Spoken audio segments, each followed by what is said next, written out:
Good afternoon. Welcome to Web3 conference. Is this number 3 or 4, Paul? 4. Yes. We've been here for all of them. They've all gotten better as we've gone, and I continually find myself learning something amazing every year that we get to do these. So it's nice to see you, Abin. Welcome to you too.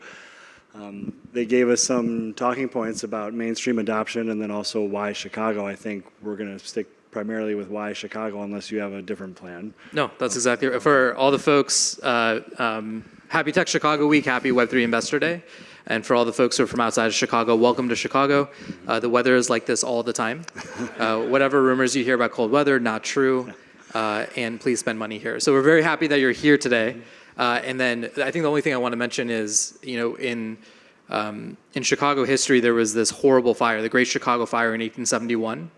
In less than 10 years, Chicago built the world's first skyscraper, not this building. And this building was the tallest building in the world for a very long time. And so I think that really kind of speaks to the heart of innovation here in Chicago when it comes to reinvention, especially when you think about our skyline and our architecture, when everything did disappear and the worst thing that could ever happen in the city. But now we're home to one of the world's most iconic skylines. So we're very happy that you're here in Chicago. We're no stranger to great feats of engineering, as Evan points out. The decision to reverse the flow of Chicago River still to this day strikes me as one of the most amazing things that somebody raised their hand and was like, maybe we just make it flow the other way. That was the solution to the cholera and typhus epidemic they were having at the time. To Evan's point, Chicago has so many advantages. And post-pandemic, we've seen kind of a reshuffling across the entire country where companies and people that normally would have just instantly gravitated towards the coast have started to reevaluate where they want to be and why. And Paul touched on it to some extent, where there's not many major cities where you can live in the city, raise your family, have an affordable cost of living, have benefits of all of the unbelievable technology and talent that you find gravitating towards Chicago. And again, at the price point that we can do it here. And 10 months out of the year, this is the nicest city in the world. When we get to challenges later on, I think, February is always a challenge for me in the city. But for what we have going in the city of Chicago and the collaboration between our local and state government right now that we see, across developments throughout the city, I think we're at an incredible moment for Chicago to capitalize on the momentum it's been building as a tech center. Absolutely right. And, Paul shared it extremely well. So a little bit more about World Business Chicago. The City of Chicago's economic development organization chaired by the mayor. We're structured as a public-private partnership. And what's really powerful about that is the buy-in and the investment of the private sector being on the board of directors of World Business Chicago. We have 105 board members, some of Chicago's most important and largest companies. And that includes Decasonic and Paul Su, who have been a part of the board for a very long time. And incredible partners like Sterling Bay, who are so invested in this common economic development agenda. And my specific work is really focused on innovation and venture. So how do we attract more capital for Chicago startups, attract and retain STEM talent for our fast-growing companies, and growing our innovation economy with more corporate, university, and national lab partnerships. And one of the things that I think has been so incredible about the city has been our business civic culture, an expectation for the business community that if you're here, you need to be invested in our city in many different ways. And you see that with Sterling Bay, you see that with Decasonic, you see that with our financial services and professional services companies.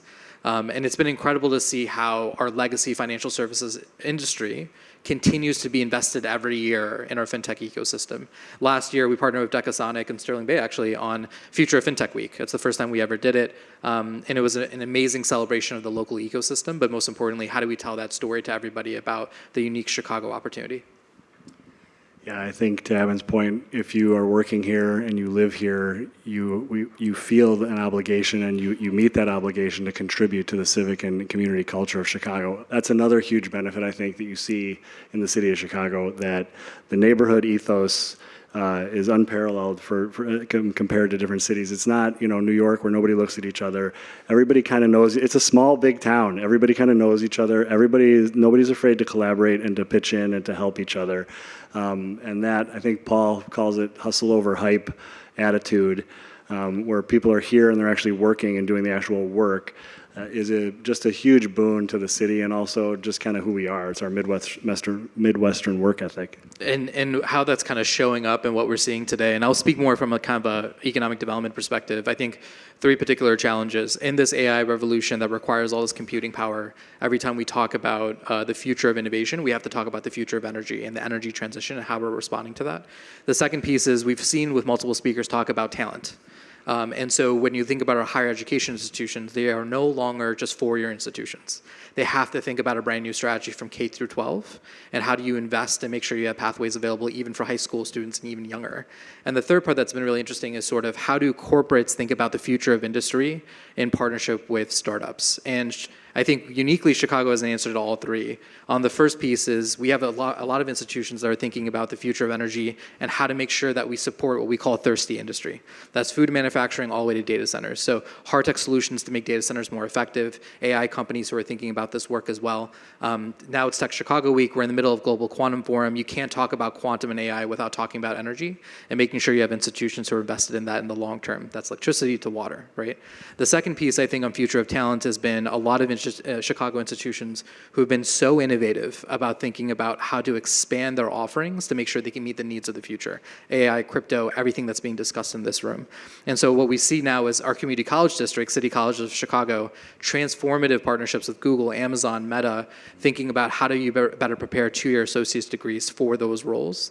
And so one of our big wins was the Microsoft data center team doing one of their largest employment experiences or fairs. And when they think about recruiting, they did it here in Chicago over multiple days with community colleges. I mean, those are things that didn't exist 5 years ago. And I think the third piece has been Chicago being a safe space in building the bridge between our corporate ecosystem and our startup ecosystem. Second largest concentration of Fortune 500s, 450 major corporate HQs or offices here. And so building making sure that beyond what corporate venture might be doing or accelerator programs are doing, creating a safe space for early stage entrepreneurs to get mentored by C-suite executives. And that's something that WBC that we work on all the time.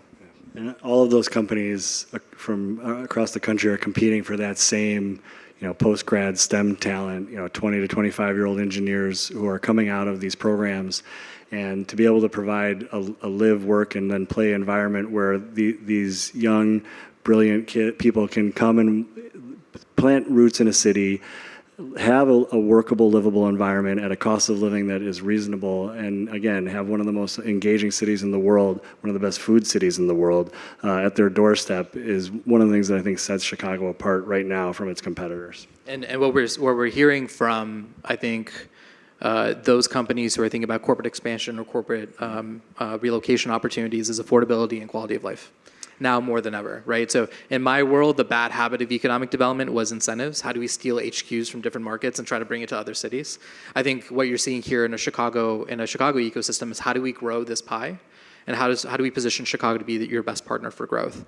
And I think what we're privately hearing from companies is the feedback they're hearing from their workforce. If they can't afford the cities that they want to live in, what does that mean for them in the future of their workforce? The other piece that's been really interesting has also been how companies are being responsive to how companies are being responsive to climate. And so as you continue to see more and more kind of perspectives and thought leadership about how do you build cities and states to be more climate resilient in this current environment, and I think Chicago has the institutions that are thinking about that.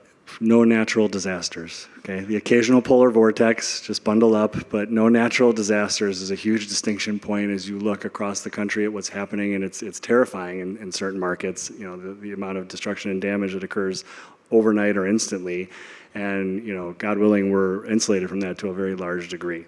So I think we're right at time. The one thing I think I want to share with everyone here is so much of my work has been how do we ensure proper representation of our startup and venture ecosystem in the city's economic development agenda.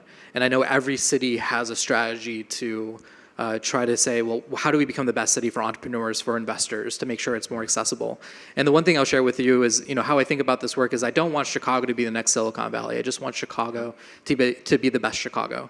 We want to build a model that makes the most sense here. And what we're really excited about is partners from around the country and around the world who are interested in the pro-Chicago model. So excited to be here today for Web3 Investor Day and obviously to be supportive for everyone when you think about what's your next great opportunity in Chicago. I'm not going to keep you from lunch. I think he nailed it perfectly. We're never going to be Silicon Valley. We don't want to be New York City. We just want to be the best Chicago that we can be. So thank you for coming. Thank you, everyone.